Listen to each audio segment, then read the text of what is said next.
On va faire le point maintenant sur la situation pour le moins préoccupante de la COVID-19 aux États-Unis.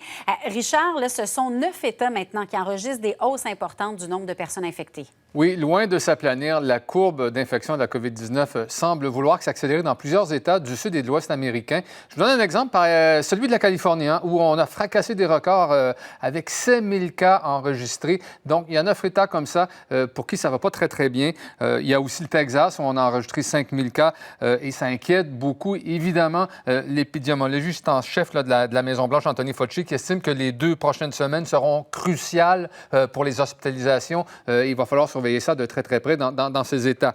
Pendant ce temps-là, bien sûr, on regarde ce qui se passe. Il y a des États dans le Nord qui sont inquiets, là.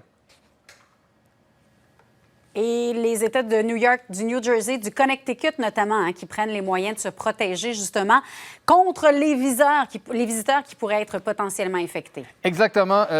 Aujourd'hui, donc, 3 États du nord-est américain, dont l'État de New York, qui a été longtemps l'épicentre de la COVID-19 aux États-Unis, là, qui semble maintenant maîtriser ces cas. Eh bien, on demande à tous ces visiteurs qui viennent de 9 États où le taux d'infection est le plus important de se placer en quarantaine pendant 14 jours. On va écouter le gouverneur de l'État de New York. It's only for the simple reason that we worked very hard to get the viral transmission rate down. We don't want to see it go up because a lot of people come into this region and they could literally bring the infection with them.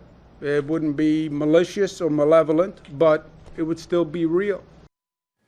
Et écoutez, un mot maintenant sur l'économie mondiale. Le Fonds monétaire, le Fonds monétaire international, oui, a dit que l'économie allait perdre 12 000 milliards de dollars en 2020-2021, ce qui veut dire une diminution là, de l'activité économique de presque 5 L'organisme estime toujours là, qu'il s'agit de la pire crise depuis la Grande Dépression des années 30.